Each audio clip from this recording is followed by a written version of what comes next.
प्राणनाथ प्यारे की जय। बोलो श्री सतगुरु महाराज की जय। महाराजा छत्रसाल की जय। मुरली कौन बजावे मेरे द्वारे, मुरली कौन बजावे, मुरली कौन बजावे द्वारे मेरे, मुरली कौन बजावे, मुरली कौन बजावे द्वारे मेरे, मुरली कौन बजावे।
सदगुरु महाराज की जय, महाराजा छत्रसाल की जय। महामत कहे संबंधी सांभलो, मारा शब्दातीत सुजान। चरण सो चित्त गुरु बाध जो, जहाँ लगे पिंड मा प्राण, जहाँ लगे पिंड मा प्राण। बोलो कृष्ण कन्हैया लाल की, श्री निजानंद स्वामी की, श्री प्राणनाथ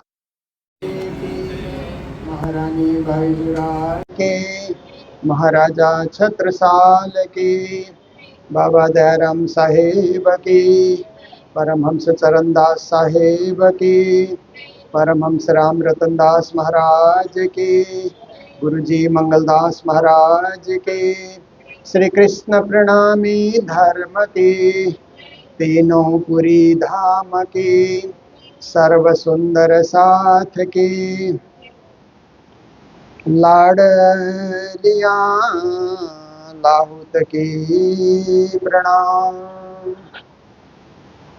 उपस्थित धर्म प्राण शिरोमणि सुंदर साथ जी, माताएं बहनें भाइयों, त्रिदिवसीय कार्यक्रम महाराजा छत्रसाल जी के नाम से 377वां प्रकटन दिवस, इस उत्सव पे कार्यक्रम चल ही रहा है श्री कृष्ण प्रणामी मंदिर हकीकत नगर में। और आप सभी इस आनंद उत्सव में सम्मिलित होकर के जीवन को धन्य बना रहे हैं, सफल बना रहे हैं। तो देखिए, संसार में तन से ज्यादा मन सुंदर होना चाहिए। दुनिया में लोग क्या करते हैं, तन सुंदर बनाने के लिए अनेक उद्यम करते हैं। तन सुंदर बना रहे, तन सुंदर बना रहे। जो सिनेमा में खेलने वाले हैं वो तो ज्यादा ही ध्यान रखते हैं। तन सुंदर नहीं रहा तो हीरो हीरोइन का रोल नहीं मिलेगा। फिर क्या होगा, विलेन का रोल मिलेगा। तन सुंदर नहीं है, चेहरा सुंदर नहीं है तो अच्छा रोल नहीं मिलता है। बाप का रोल, बुढ़े का रोल, कोई डाकू का रोल ऐसे मिल जाता है। तन सुंदर है तो अच्छा अच्छा रोल मिल जाता है। इसलिए उनका प्रयास रहता है कि किसी तरह तन सुंदर बना रहे।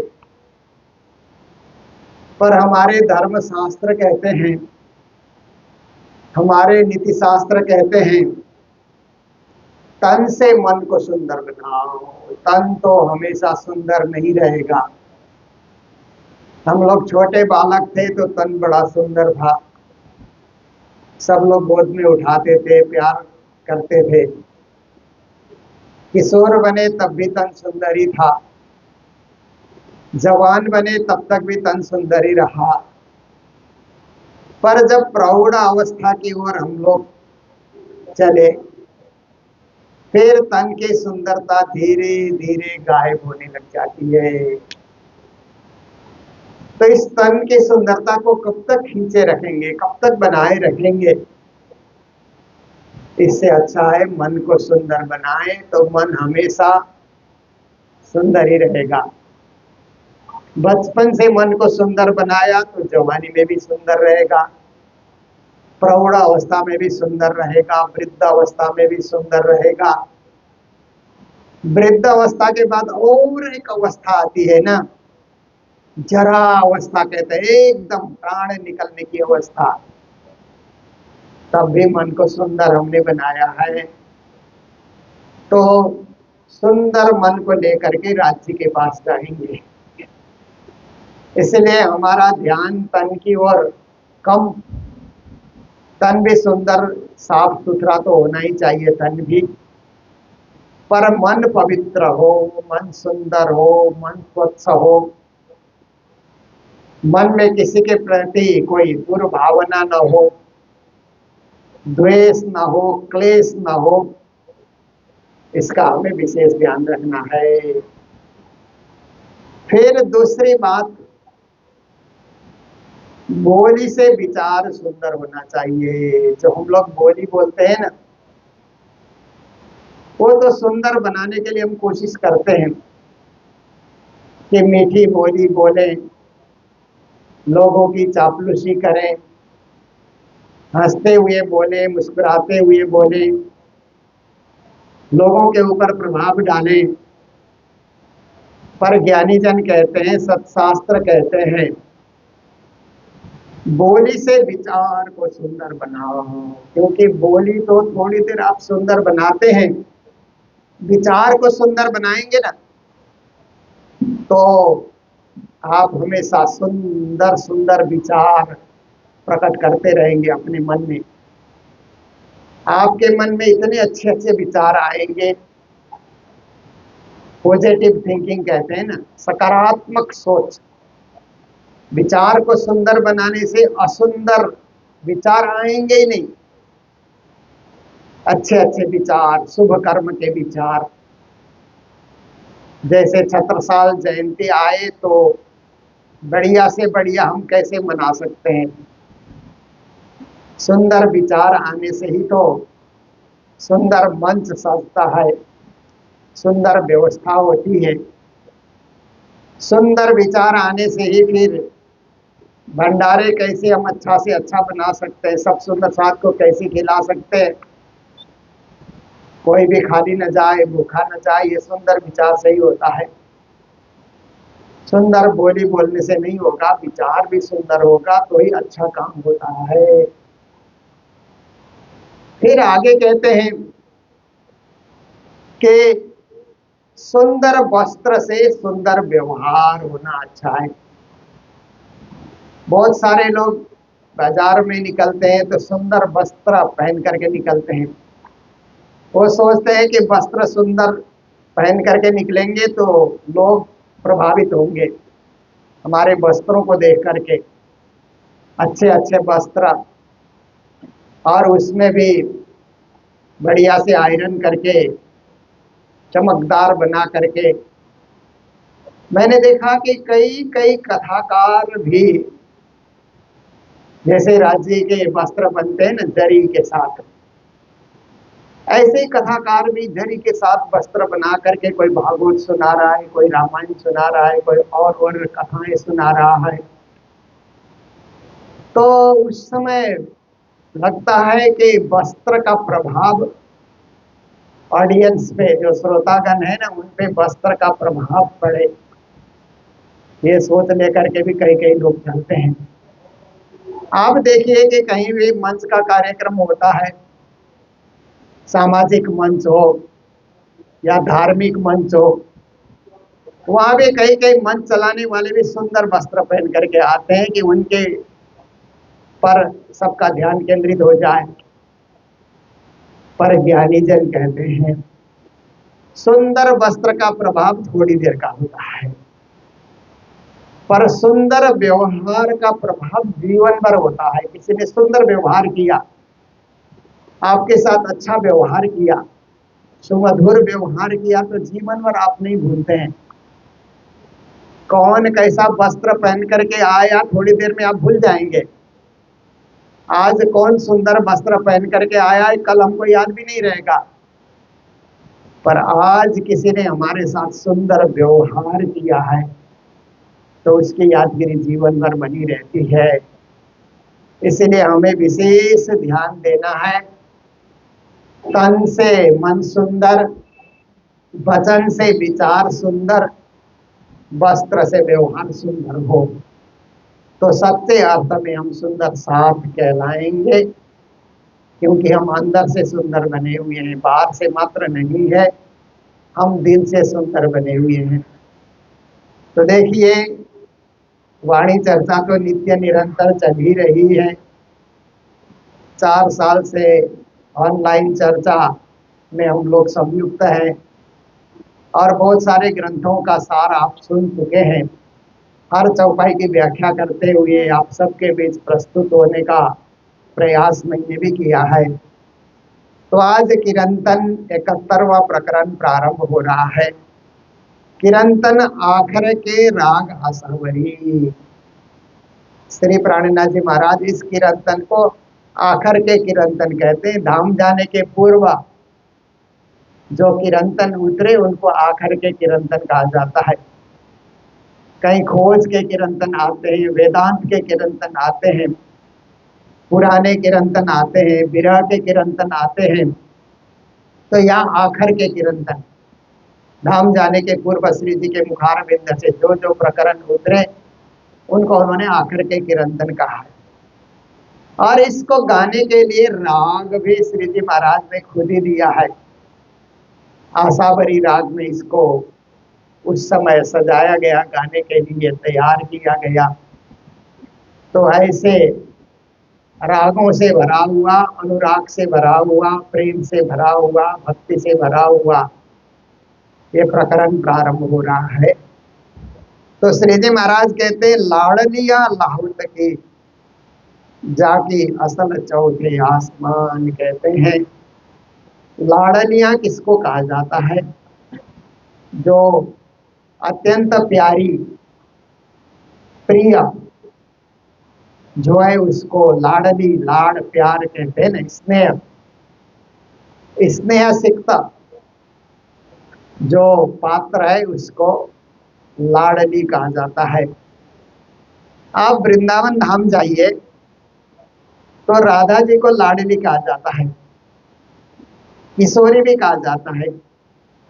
लाडली, किशोरी, लाडली, मोहन ऐसे करके भी राधा कृष्ण की भक्ति की जाती है। और वृंदावन में आप जाएंगे तो राधा जी को श्री जी भी कहा जाता है।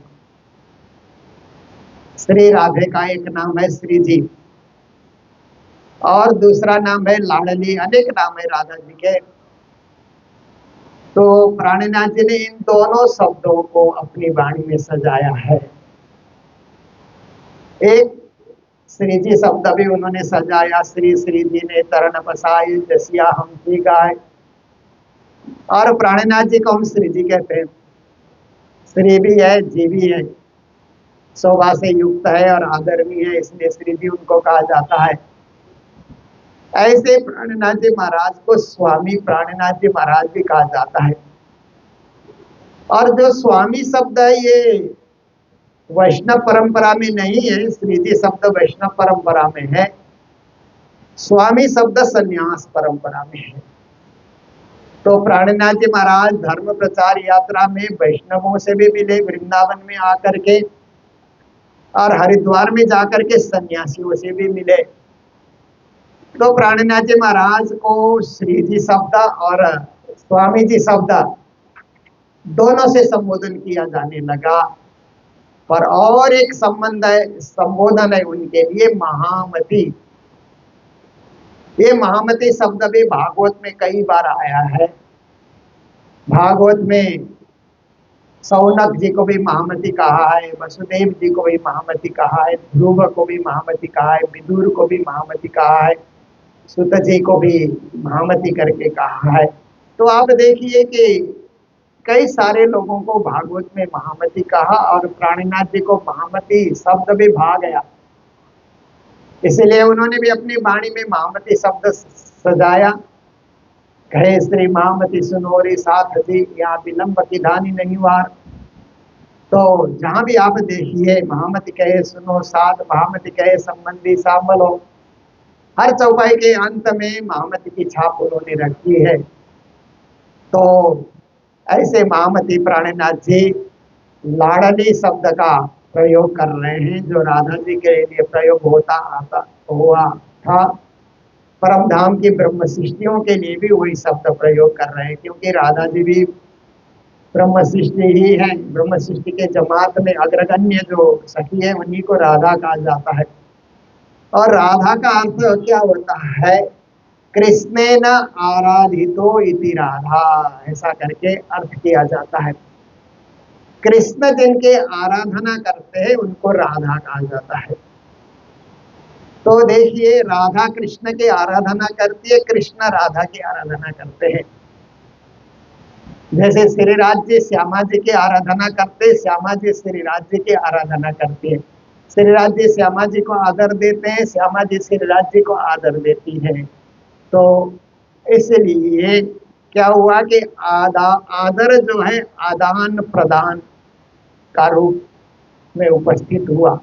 आदान भी हो रहा है, प्रदान भी हो रहा है।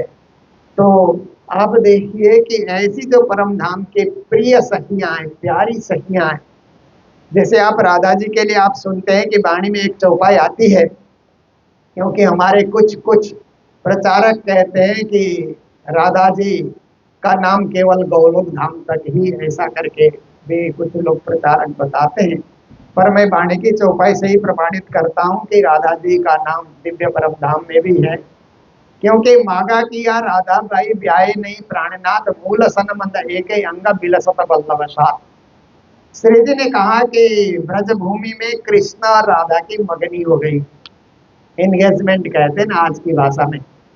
राधा और कृष्ण की मगनी हो गई, ब्रह्मा जी ने मगनी कराई, पर ब्याहे नहीं प्राणनाथ। श्री कृष्ण ने कृष्ण को प्राणनाथ कहा। यहाँ पर कृष्ण जी ने संसार के रीत से जैसे लोगों की शादी होती है, विवाह होता है, इस रीत से राधा जी के साथ विवाह तो नहीं किया, पर मगनी विवाह जरूर राधा और कृष्ण के बीच हुआ है।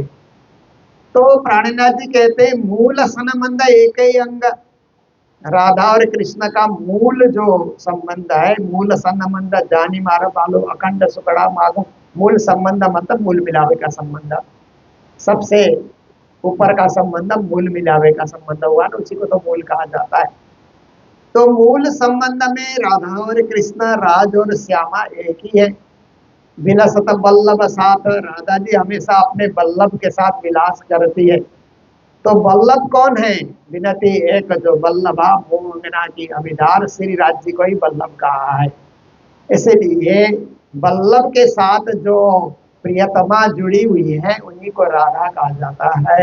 तो ऐसे राधा को जो लाडली कहा जाता है, प्राणनाथ जी ने सब सके परम धाम की सब ब्रह्म सृष्टियों को राधा के समान, श्यामा के समान मान करके, श्यामा जी ने अंग और सुंदर साथ, इस दृष्टिकोण से प्राणनाथ जी ने सबको समूह के रूप में लाड़ लिया, ऐसा शब्द प्रयोग किया। तो कहाँ के? लाहौत की परम धाम की, जो सबसे परे है ना परम धाम, उस परम धाम की जो सखियां हैं, प्यारी सखियां हैं, राज्य की अत्यंत प्यारी सखियां हैं, जाकी असल चौथी आसमान, उनका जो स्थान है वो चौथा आसमान है। देखिए चार आसमान की बातें आती है ना, हमारे वेदांत शास्त्र में कहा जाता है घटाकाश, मठाकाश, महाआकाश और चिदाकाश, ऐसे करके चार प्रकाश के आकाश का वर्णन किया जाता है। तो कुछ वेदांती कहते हैं कि घटाकाश का अर्थ होता है शरीर में भी आकाश है, शरीर को घट कहा जाता है। शरीर के अंदर भी आकाश है ना, स्पेस है शरीर के अंदर। आपके पेट में भी स्पेस है और आपके फेफड़े में भी स्पेस है, जहां भी आप देखें शरीर के अंदर भी स्पेस है, उसी को आकाश कहा जाता है। और मठाकाश कहा जाता है जिस मठ में, जिस मंदिर में, जिस घर में हम रहते हैं वहां भी आकाश है, क्योंकि ये बीच में हमको स्पेस चाहिए ना चलने फिरने के लिए। सब सामान भर दिया जाएगा तो हम कहाँ चलेंगे, घर का आनंद ही लूट जाएगा अगर सामान भर देंगे तो। इसलिए खाली खाली जगह चाहिए, घर में हमको आकाश चाहिए, मठाकाश। फिर महाआकाश जो ऊपर हम देखते हैं उसको महाआकाश का, उससे परे का जो आकाश है उसको चिदाकाश, चैतन्यमय आकाश, चिदानंदमय आकाश, उसको चिद आकाश, ऐसे करके वेदांत ग्रंथों में बताया। और इधर जो कतेव धर्म ग्रंथ है, उन धर्म ग्रंथों में क्या बताया कि नासुत, मलकुत, जबरुत, लाहुत, ऐसा करके चार आकाश का वर्णन किया। नासुत ये संसार का जो आकाश है, और मलकुत वैकुंठ का 14 लोक का जो आकाश है, फिर उससे परे अक्षरधाम का जो आकाश है, जबरूत और लाहुत परम धाम का आकाश। तो परम धाम का आकाश को चौथा आकाश करके माना गया और सीधा आकाश करके जिसको कहा गया। तो ब्रह्म सृष्टि आई है चिदाकाश से, क्योंकि ब्रह्म सृष्टि का स्वरूप ही चिदानंद स्वरूप है ना। चिद और आनंद आप देखिए कैसे चिदानंद स्वरूप है कि जैसे प्राणनाथ जी महाराज को हरिद्वार में पूछा ना आपका गोत्र कौन सा है। हरिद्वार में बहुत सारे प्रश्न साधु संतों ने किए, उनमें से एक प्रश्न था कि आपका गोत्र कौन सा है, तो प्राणनाथ जी ने कहा गोत्र चिदानंद सोए। ऐसा करके उन्होंने बताया कि मेरा गोत्र चिदानंद गोत्र है, चिद भी है आनंद भी है। तो देखिए राज्य में क्या है, सत चित आनंद, तीन चीज है राज्य के पास। और श्यामा महारानी के पास क्या है, चिद और आनंद है। राज्य ने अपना सत अक्षर को दे दिया सृष्टि करने के लिए, सत के द्वारा तुम सृष्टि करो, तो अक्षर को सत दे दिया। चिद श्यामा महारानी को दिया, ऐसे चिदगन स्वरूप राज्य स्वयं है, आनंद स्वरूपा श्यामा महारानी है, पर आनंद में चिद को भी उन्होंने स्थापित कर दिया। इसलिए चिद और आनंद के संयोग से, चिद और आनंद के द्वारा जो आत्माएं वहां पर हैं उनको चिदानंद कहा जाता है। इसलिए ब्रह्म सृष्टि का जो गोत्र है वो चिदानंद गोत्र है। तो ये श्री जी महाराज ने स्पष्ट कर दिया। तो कहते हैं कि ये चिद आकाश से ब्रह्म सृष्टि इस संसार में आई हुई है। उनका असली जो आसमान है परम धाम का, वो चैतन्यमय परम धाम का आकाश है। संसार का आकाश तो अंधेरा हो जाता है ना सूर्यास्त के बाद, पर परम धाम के आकाश में अंधेरा छाता ही नहीं है। आकाश स्वयं चैतन्य स्वरूप है, स्वयं प्रकाश है वहां पर। दुनिया में बाहर के प्रकाश की जरूरत होती है, पर परम धाम तो स्वयं प्रकाशित, कण कण स्वयं प्रकाशित है। हर एक के पास स्वयं प्रकाश है। सखियों का अपना प्रकाश, राज्य का अपना प्रकाश, श्यामा जी का अपना प्रकाश, वहाँ के महलों का अपना प्रकाश, मंदिरों का अपना प्रकाश, थम्बों का अपना प्रकाश, बाग बगीचे का अपना प्रकाश। बाहर के प्रकाश की जरूरत ही नहीं पड़ती है। पर कभी कभी राज्य महाराज को लगे कि बाहर का प्रकाश भी चाहिए, तो चांद सूरज धनी के हजूर, फिर राज्य महाराज सूर्य और चांद को आह्वान करते हैं, तो प्रकाश देने के लिए सूर्य भी पहुंचते हैं और चांदनी देने के लिए चंद्रमा भी वहां पर राज्य के हजूर में हाजिर हो जाते हैं। ये तो राज्य की इच्छा है, परंतु वहाँ कण कण में प्रकाश भरा हुआ है, इसलिए उसको चिन्मय परम धाम, चिदमय परम धाम ऐसे कहा जाता है। बड़ी बड़ाई इनकी, अब ब्रह्म सृष्टि की बड़ाई, महिमा, उनकी महिमा, जैसे महात्म्य कहा जाता है ना, महिमा, किसी की महिमा करनी है तो सारे शास्त्रों में प्रत्यक्ष रूप से और परोक्ष रूप से ब्रह्म सृष्टि की बड़ाई मिलती है।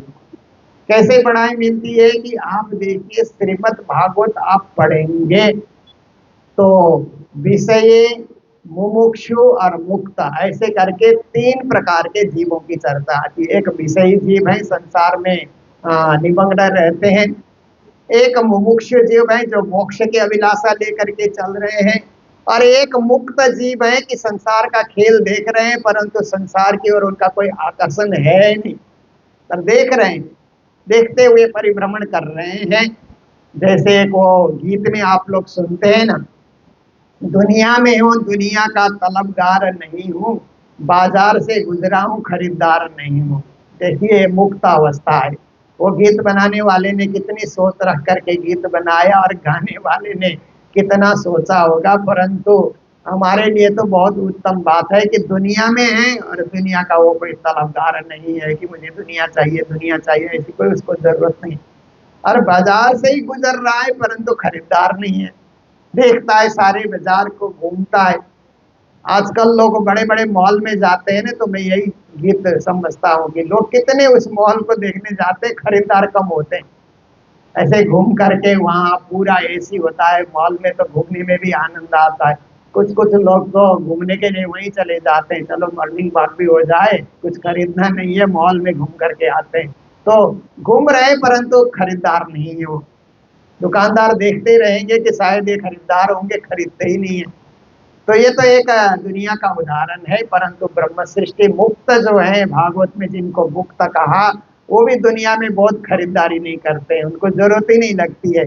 क्या खरीदारी करके क्या बटोरना, राज्य की भक्ति करो। राज्य ने ये जो तमाशा दिखाया है इसको अच्छी तरह देखो, परंतु बटोरो मत इसको।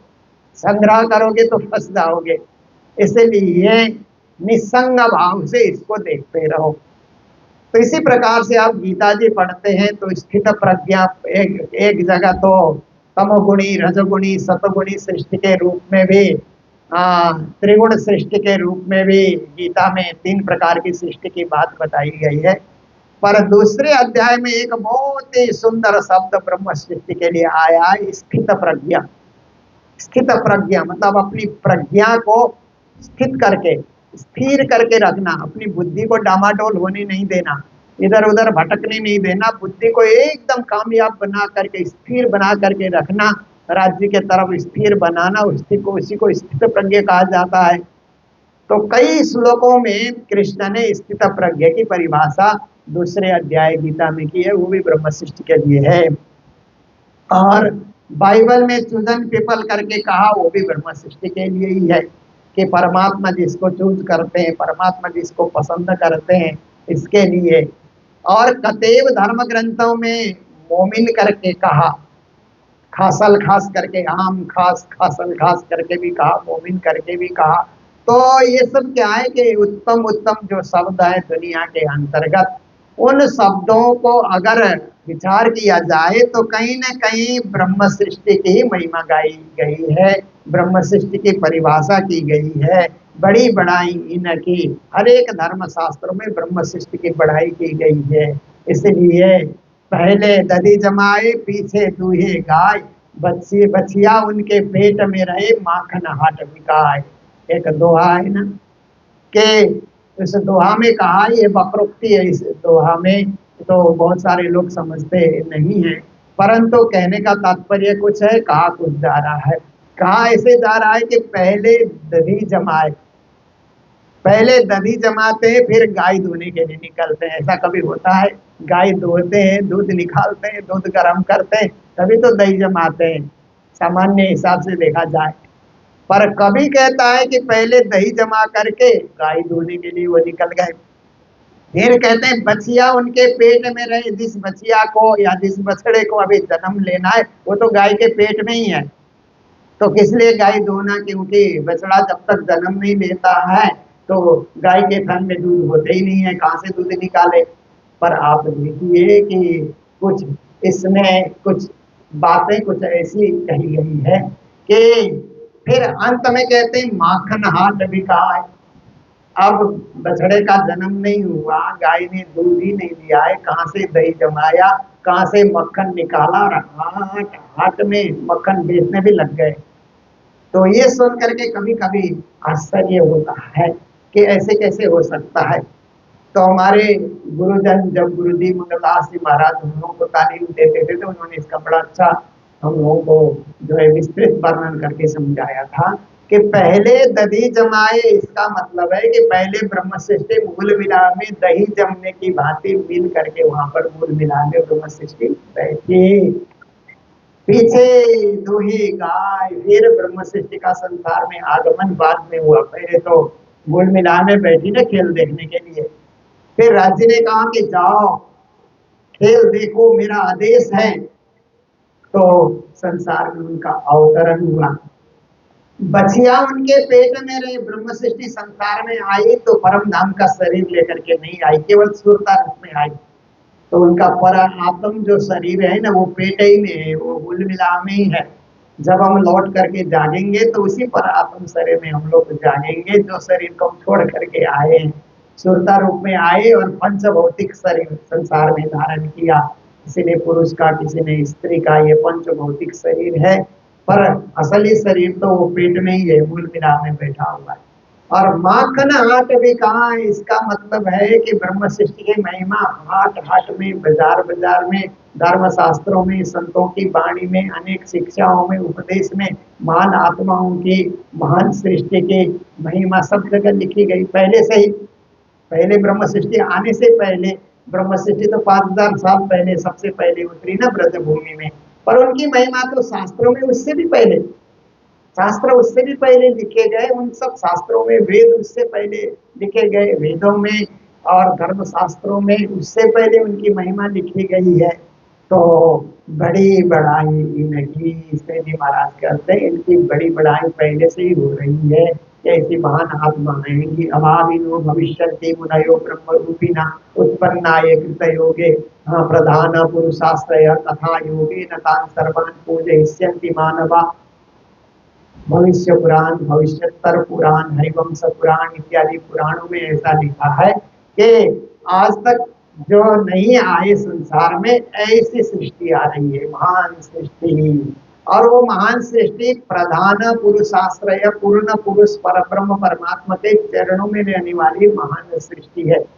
कथा योगे न तान सर्वान, वो महान सृष्टि जब बोलती है, कथन करती है, चर्चा करती है तो पूजयिष्यन्ति मानव, जगत के सारे लोग उनकी पूजा करने के लिए, उनको मान देने के लिए, उनको सम्मान देने के लिए सब तैयार हो जाते हैं।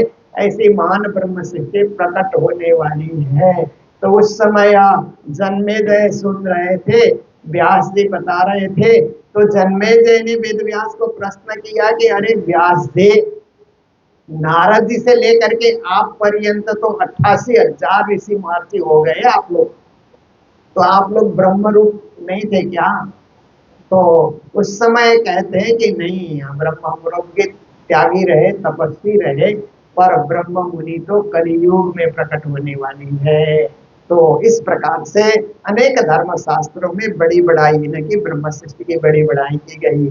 जाके सिफत करे सुभान, क्योंकि ब्रह्म सृष्टि की महिमा तो परमात्मा स्वयं करते हैं। परमात्मा स्वयं जिनकी महिमा गाते हैं, कितनी बड़ी बात होगी। क्योंकि हम परमात्मा की महिमा गाते हैं, ये तो सामान्य बात है ना। भक्त भगवान की बात करे ये सामान्य बात है, भगवान भक्त की बात करे कितनी बड़ी बात होती है, कितनी ऊंची बात होती है। तो ब्रह्म सृष्टि की महिमा तो राज्य स्वयं करते हैं। ब्रह्म सृष्टि को राज्य याद करते हैं। ब्रह्म सृष्टि को राज्य को याद करना नहीं पड़ता, याद कर लेती है, वो स्वाभाविक है। परंतु ब्रह्म सृष्टि को राज्य को याद करना नहीं पड़ता, राज्य स्वयं ब्रह्म सृष्टि को याद करते हैं ना। जैसे आप देखिए ना कि जो महाराज होते हैं ना, उनके साथ हजूरी होते हैं ना, तो हजूरी को महाराज याद करना नहीं पड़ता, महाराज खुद हजूरी कहाँ है, हजूरी कहाँ है, जब निकलना पड़े तो हजूरी कहाँ है, क्योंकि मेरा सामान, मेरा ये देखिए। अब वो हजूरी ऐसे ही महिमा से मंडित हो जाता है, क्योंकि महाराज के पास है, महाराज के करीब है, इसीलिए बारंबार उसको याद किया जाता है। ऐसे ही ब्रह्म सृष्टि को बारंबार राज्य स्वयं याद करते, मेरी ब्रह्म सृष्टि कहाँ है, ब्रज में है कि रास में है कि जागनी में है, कहाँ आकर के अटकी पड़ी है, भूली पड़ी है।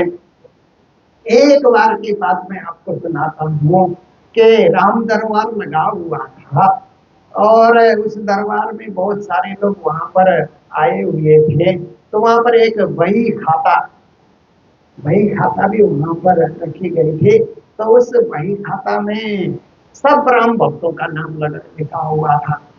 तो हनुमान जी भी जाकर के पहुंचे, तो उस बही खाता को देख करके उनकी भी इच्छा हो गई कि मेरा भी तो नाम लिखा होगा, क्योंकि मैं तो अपने हृदय में ही सिया राम को रखता हूँ, इसीलिए मेरा नाम लिखा होगा। देखते हैं तो शुरू में भी नहीं है, बीच में भी नहीं है, लास्ट में भी नहीं है। हर एक पन्ना उलट उलट करके उन्होंने देखा, कहीं भी उनका नाम नहीं है। तो हनुमान जी को बड़ा बुरा लगा और हनुमान जी कहने लगे, आप सब राम भक्तों ने मेरे साथ अन्याय किया, मैं भी तो राम भक्त हूँ, एक जगह सबसे अंतिम में ही सही मेरा भी तो नाम डाल देते, पर मेरा नाम आप लोगों ने डाला नहीं, मैं दुखी हूँ। ऐसा करके हनुमान जी ने जब कहा तो अंदर श्री राम प्रभु विराजे हुए थे। तो किसी ने कहा कि हनुमान जी बड़े दुखी हैं। क्यों भाई? क्योंकि वो बही खाता में उनका नाम ही नहीं है। सब राम भक्तों का नाम है पर हनुमान जी का नाम नहीं है। तो श्री राम प्रभु ने कहा हनुमान को अंदर बुलाओ। जब अंदर बुलाया गया तो श्री राम प्रभु अपने तकिए के नीचे एक छोटी सी पुस्तिका है, बही खाता के रूप में नहीं है, नोटबुक जैसे है, उसको निकाल करके श्री राम प्रभु ने कहा कि क्या बात है, तुम क्यों नाराज हो गए? कहा कि बाहर जो बही खाता है उसमें सारे राम भक्तों का नाम है, मेरा नाम नहीं है। तो श्री राम प्रभु ने कहा कि जो मुझे याद करते हैं ना, उनके नाम बाहर के उस बही खाते में लिखा जाता है, पर मैं जिसको याद करता हूँ ना, उसका नाम मेरे इस नोटबुक में, जो मैं तकिए के नीचे रखता हूँ, इस डायरी में, मेरी जो डायरी है उस डायरी में उन भक्तों का नाम रहता है जिनको मैं याद करता हूँ। तो कितनी बड़ी बात है, आप देखिए कि जगत के सारे भक्त प्रभु राम को याद कर रहे हैं, प्रभु राम हनुमान को याद कर रहे हैं, ऐसी बात है ना। तो जगत के सारे जो श्रद्धालु हैं, भक्त वृंद है, पूर्ण ब्रह्म परमात्मा को याद कर रहे हैं, पूर्ण ब्रह्म परमात्मा ब्रह्म सृष्टि को याद कर रहे हैं। जाकी सिफत करे सुभान, कहते हैं कि मैं ब्रह्म सृष्टि के बिना रह नहीं सकता। देखिए ब्रह्म सृष्टि खेल में उतरे तो राजी महाराज ब्रज में भी आए, क्योंकि परम धाम में ब्रह्म सृष्टि के बिना उनका मन ही नहीं लगा। तो ब्रज में आए, रास में आए, रागनी में आए, सदगुरु के रूप में, श्री जी के रूप में। देखिए तो इस प्रकार से श्री राजी महाराज ब्रह्म सृष्टि के बिना रह नहीं सकते हैं और ब्रह्म सृष्टि की प्रशंसा करते रहते हैं, क्योंकि ब्रह्म सृष्टि ब्रह्म रूप है, ब्रह्म अंग है और तद्भव, तद्रूप, तद्भव, तद अवस्था में ब्रह्म सृष्टि रहती है। सो उतरे अर्श अजीम से, वही ब्रह्म सृष्टि परम धाम से उतरी है। रूहे 12,000, कहते हैं उनकी संख्या 12,000 है। पर 12,000 संख्या सूर्य की 12,000 रश्मियों की तरह है, और इसमें कोई बहुत घबराने की बात भी नहीं है। 12,000 में आप हम सब आ जाएंगे, क्योंकि कभी किसी को ऐसा लगे कि 12,000 संख्या तो बहुत कम है। मैंने कई जगह जाकर के प्रवचन किया, तो विदेश की भूमि में भी सुंदर साथ के बीच चर्चा करने का मौका मिला। तो एक सुंदर साथ ने मुझे चर्चा के बीच में कहा कि 12,000 की संख्या तो पुरानी हो गई, थोड़ा बढ़ा लीजिए उसको। मैंने कहा हमारे हाथ में तो नहीं है बढ़ाने की चीज, ये तो श्री जी ने लिख दिया है, तो उसको मान करके चलना पड़ेगा। पर इतना हम मान सकते हैं कि 12 राशि में दुनिया के सभी लोग आ जाते हैं ना। जितने दुनिया में लोग पैदा होते हैं सब 12 राशि के अंतर्गत आ जाते हैं। ऐसे ही जितने पूर्ण ब्रह्म परमात्मा के भक्त हैं वो 12,000 की संख्या में आ ही जाएंगे, ऑटोमेटिक आ जाएंगे। और नहीं आए तो उसके लिए मैंने 1-2 बार विस्तृत वर्णन भी किया था कि परम धाम में 12,000 सखियां हैं, वो तो रंगमहल में रहती हैं। बाकी 25 पक्ष में तो 14 करोड़ 40 लाख सखियां हैं ना। इसीलिए राजी महाराज की हम भक्ति करें, हमको रंगमहल में राजी महाराज अपने चरणों तले स्थान दे या 25 पक्ष में स्थान दे, कोई फर्क नहीं है, सब आनंद एक ही है। परम धाम का सारा आनंद पूर्ण आनंद है, वहाँ कोई चीज की कमी है ही नहीं। इसलिए जहाँ राजी महाराज रहेंगे उसी में राजी, जिसमें तेरी रजा हो, कहते हैं ना। हे पूर्ण ब्रह्म परमात्मा, हम उसी में राजी हैं, आप जहाँ रखें। जैसे मीरा ने कहा ना, मैं तो गिरधर के गुण गाऊं, जो पैराए सोई पैरों, बेचे तो बिक जाऊं, मैं तो गिरधर को गुण गाऊं। ऐसे ही हमें भी पिया तुम हो तैसी कीजियो, मैं अर्थ करूं मेरे पीर जी, हम जैसी तुम जिन करो, मेरा तलब तलब जाए पीर जी। जी आप जैसे वैसा ही आप करिए, आप अपने हिसाब किताब से जो उचित लगे हमारे साथ वही करिए, परंतु हमारी इच्छा कुछ नहीं है, हमारी इच्छा है हम आपको पाए, आपके चरणारविंद की भक्ति कर सके। बड़े बड़े भक्तों ने भी परमात्मा से यही कहा कि हमें मोक्ष नहीं, बस आपकी भक्ति दीजिए। आपकी भक्ति मिली तो पर्याप्त है, मोक्ष देना नहीं देना आपके हाथ की बात है, परंतु आपके अनपायनी जो भक्ति है वो भक्ति हमें सदा मिले और उस भक्ति में हम सदा तल्लीन होकर के रहें। तो ऐसे ही महान ब्रह्म सृष्टि भी राज्य की भक्ति में और राज्य के अनुराग में सदा लगी रहती है, राज्य तो उनको याद करते हैं। सात सेवक मलायक, और उनके साथ सेवक के रूप में ईश्वरी सृष्टि भी आई हुई है, जिनकी संख्या 24,000 बताई जाती है। पावे दुनिया सब दीदार, उन सब का दर्शन दुनिया वाले करते हैं, और दुनिया वाले भी दर्शन करके उनके समान बनने के लिए प्रयास करते हैं। जैसे कुछ कुछ बच्चे होते हैं ना, फर्स्ट फर्स्ट फर्स्ट आते हैं ना, तो दूसरे बच्चे भी देख करके प्रयास करते हैं कि यही फर्स्ट फर्स्ट क्यों आ रहा है, हम भी कोशिश करेंगे तो वो भी फर्स्ट आ सकता है, ऐसी कोई बात नहीं है। दुनिया की सृष्टि भी अगर ब्रह्म सृष्टि के ताल से चलने लगे तो ब्रह्म सृष्टि को ऐसो नूर जो दुनिया की बिना अंकुर ताए नए अंकुर जो करके नेत न देख नजर्रा, इस प्रकार से ब्रह्म सृष्टि के उस नूर से वो भी अखंड हो जाएंगे, अखंड पद को पाएंगे और राज्य के चरणार बिंद को प्राप्ति करेंगे। तो आज इतना ही, क्योंकि हम लोग ये वाणी चर्चा थोड़ी देर के लिए, आधा घंटा के लिए हम लोग वाणी चर्चा करते हैं, तो आप सबने बड़े ध्यान से श्रवण किया। और यहाँ आज भजन संध्या का कार्यक्रम भी है, तो भजन गायकों को भी बहुत मौका दिया जाएगा कि सुंदर सुंदर स्वर स्वर के द्वारा राज्य को रिझाने के लिए जो तैयार होकर के आए हैं, ऐसे सुंदरता के भजनों को भी हम लोग सुनेंगे। अभी इन्हीं शब्दों के साथ चौपाई दोहराते हुए प्रसंगों को विराम दे रहे हैं। बोलो सतगुरु महाराज की, श्री प्राणनाथ प्यारे की। सो उतरे अरसा जी मसे रूहें 12,000 सात सेवका मलाइका पावे दुनिया सब दीदार, पावे दुनिया सब दीदार। बोलो श्री प्राणनाथ प्यारे की, श्री राम की या तुम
बोलो श्री सद्गुरु महाराज बोलो।